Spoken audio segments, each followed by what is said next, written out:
Star Trek fans, I've got 7 lovely ships for you tonight, and it isn't the alien ships. It's the head of a fleet. It's the Enterprises. I'm David Wilson, and I hope you enjoy this. These are from Eaglemoss, and they came. I was collecting these every fortnightly, and were from Eaglemoss. There they are, the Eaglemoss collection. The Eaglemoss collection, and they actually came with their magazines as well. First of all, I've got the NX-01, and that were captained by Jonathan Archer, Captain Jonathan Archer. And then we've got the original series. It was, first of all, it was not James T. Kirk who actually was the captain on this. It was Captain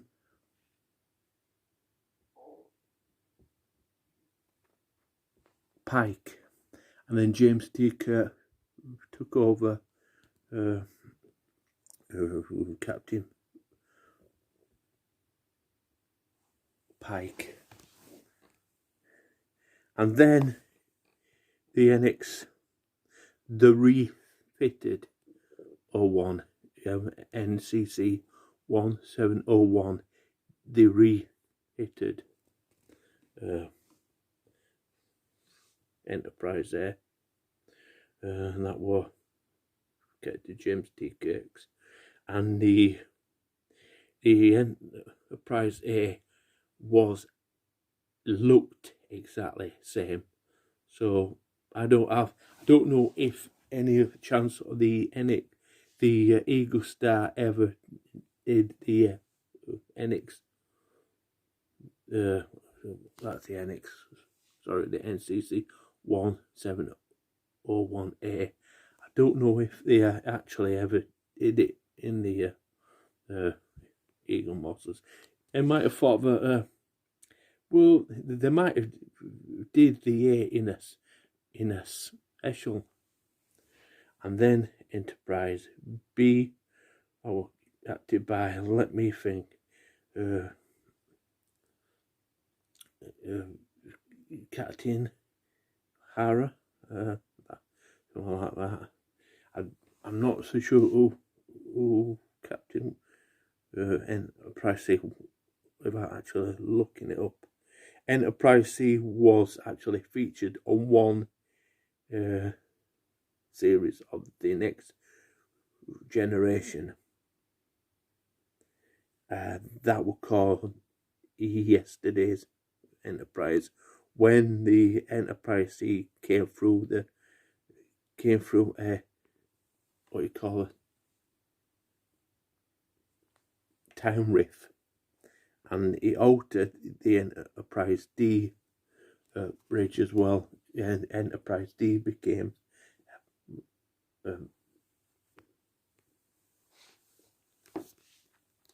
battleship. I mean, I just think that the Enterprise C looked a good ship, actually. I think they've done all the Boundary TV series out of the original Archers, and then Jean-Luc Picard, but they should really do the series on the Enterprise B and the C, and then everyone knows this one, the Enterprise D. it was the biggest in, not the longest, but the widest in all of them. The NCC 1701D, and that was Captain Jean-Luc Picard ship right underneath. And the saucer section, in this one, the saucer section actually separated. Well, it doesn't separate from this Eaglemoss. It doesn't. And then we've got the other Jean-Luc Picard. That's the Enterprise E. Just trying to get a nice light to it. The Enterprise E, the NCC 1701E, and that were featured on films like Star Trek First Contact, Insurrection, and Nemesis. So now you've seen the fleet of Enterprises. I mean, lately I've been watching the Star Trek Enterprise. Enterprise it was first known the best, but I've been watching this, and I think the original Enterprise, what a fantastic ship. I'm enjoying watching it over again. I mean, we're only 4 seasons. I was ashamed that were just a 4 season. If a 4 season. That was just a 4 season. The TV series. I mean, now on the Star Trek, this over just on season 3, made season 3, and now they are on the they're only doing 14 episodes. I think they've gone down a bit, 6 episodes, you know, from what originally used to be. So each one, this is only 20-minute, what you call it, a video we'll go through. Well, we're going to do the Enterprise C because the Enterprise C was in one episode, making of yesterday's Enterprise, and it tells you the capable warp of 8.4 there, and its length 520 meters, launching 2332, and it was an Ambassador class. That was a warship.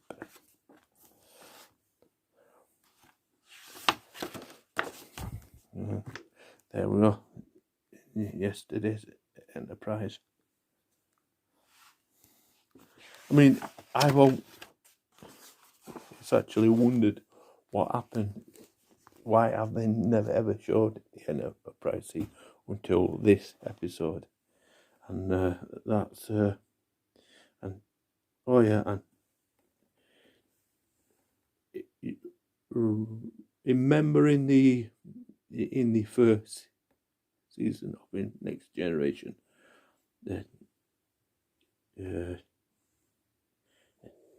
Tasha, she got killed off. But when the Enterprise C came through the Tariff, the Enterprise D changed to a warship. The events of her being killed, that never happened.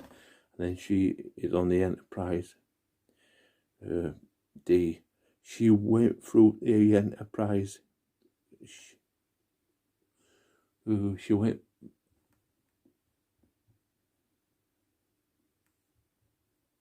back through the time riff on the Enterprise C. Let me Rachel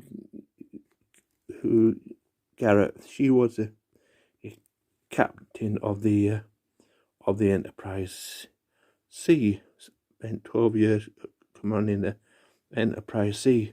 I would love to see a TV series of the Enterprise C on the war days of when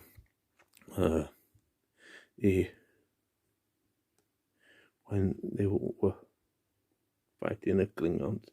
She died in the alternate future when the Enterprise C was propelled to the 2366 attack by Klingon. Before her death, she had decided to return to certain death in her own time. Right, so that was Rachel Garrett's. And these books told you about what certain parts of the ship, the impulse engines at the back, the main shuttle bay, the main shuttle bay and all that, and the main bridge at the top. So yeah, so Rachel Garrett. I know we're going through an awkward through one more of captains I have not said yet. Where we go, Captain John.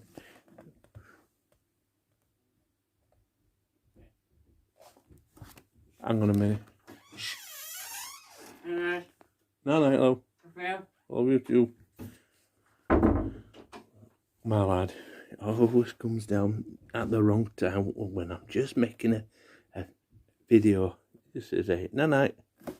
Never mind. Right, so that was John Harrison. One eager young officer. When he took command of the USS Enterprise B. I think he was a bit too young, and he was so young that he learned about the legendary mission of Captain Kirk and his crew. While he was still a child at the grade school, his youth and in experience when the Enterprise B was unexpectedly called into action to save the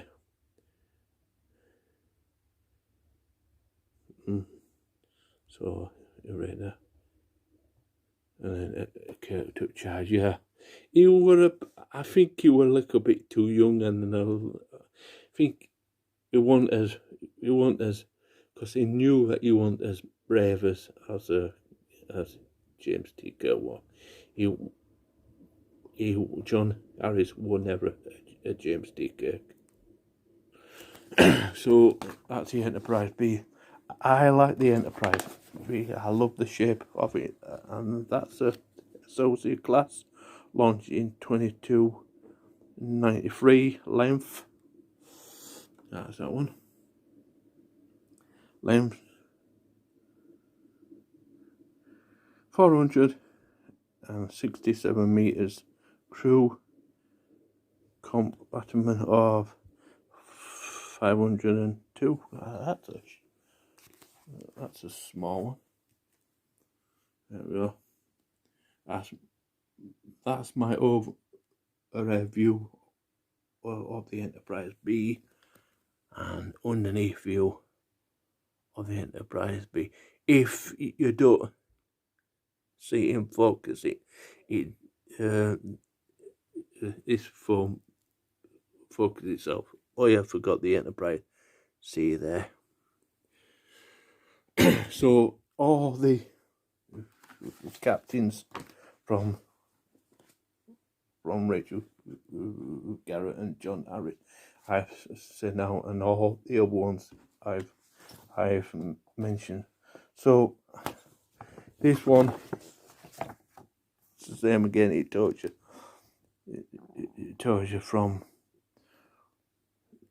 the plans of Enterprise. Be down to the torpedo bays, down to the buzzer collector and all that, and to the bridge and everything, and what it might have looked like in the if it didn't look like that. So yes, so I'm just quickly going through this. This is Enterprise E. A beautiful ship is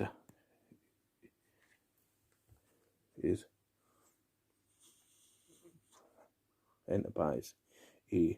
Jean-Luc Picard's ship is that one. That's the underneath.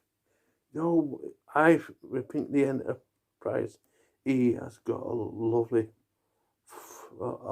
photographic look about it. It were long, but there is in the Eaglemoss collection Enterprise J. I'm just going to have a look at the sheet now. See, over here, I've got the sheet. Oh, what's it might have come out? No, there's one that is featured on that Rick Enterprise. As I said, it was a good photographic ship. It looked so good. Enterprise. It was well thought of, and that was in the films. First Contact. Then again, there's your plans of it. Shuttle bay, always at the back. Well, not on the NX-01 had a shuttle bay. That's how it might have looked like if it wasn't. So, as I said, what a good view from right underneath the film. They actually used the model and all that. They really did look good. I'm not far. Let's see, I haven't got long to go with this one. I'm missing one. Here we go. The NX-01.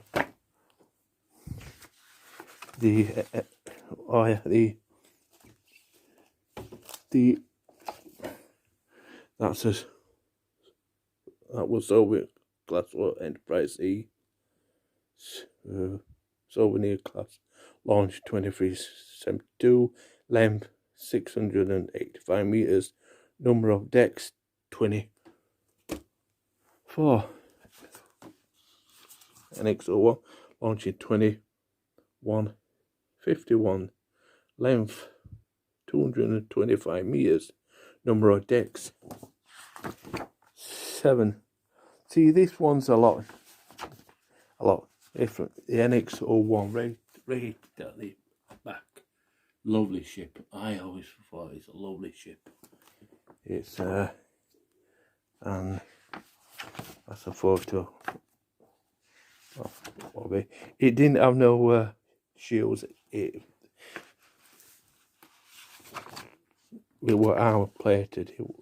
It had armored, and shut up bay. Shut up bay. Oh, shut up bay. Let me see the shut up bay on this.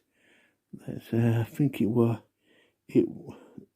navigator reflected. The shut up bay was just underneath, just like it shows you there, just underneath from the back. That what it might have looked like if well, they actually did up-team drawings after drawings of them, and the NX-01 has to be one of my one of the favourite, along with E and all that, and these here Galaxy class. There's a Galaxy class ship, longitude 2360, long length 641 meters, number of decks 42. There you go. All the bridge there. Oh, that were a lovely bridge. Don't tell it. The saucer section. The saucer section used to separate in case of emergencies. Just leave the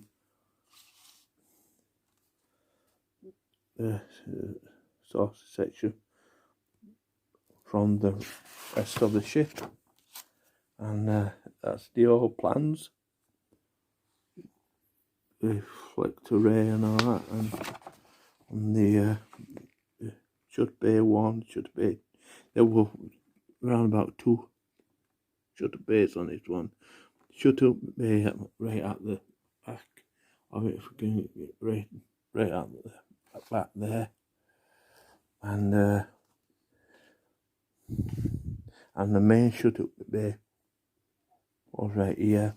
It shows you there, and what it might have looked like, it might have looked like that, but all like that. But really, I'm glad it looked like that. That's a good photographic ship as well. And then we'll look at one of James T. Kirk's. That's the constitution class.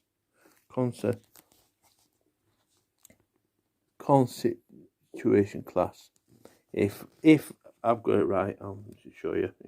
It gives a longitude 2271, length 305 meters, decks 21 decks. That's the fleck array at the front. It's blue in darker, then it turns to like pink, and it's going for warp and pink. It turns that right, and it lights up. There you go.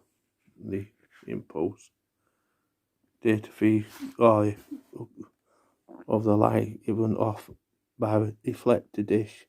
Change it depending on how fast, just like about how fast it's traveling. Warp, it turns blue when it goes through warp, while at impulse speed it has a golden glow. So that's the warp.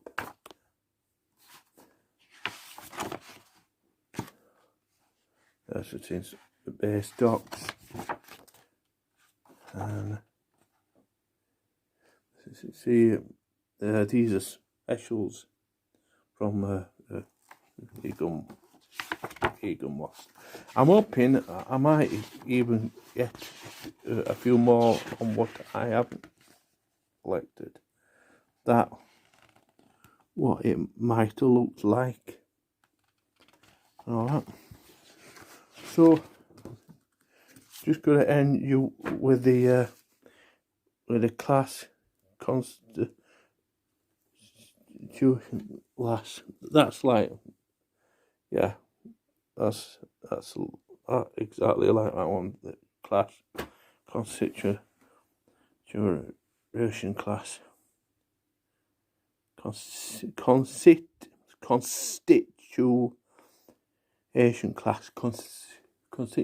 class. These words. Length 289 meters, longitude 2245, crew of 430 to 2264. So that's my fleet of Star Trek Enterprises.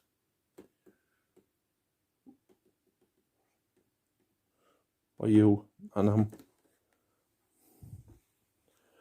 So I've got a lot more Eaglemoss. I've got a lot more alien ships. I've got ships from the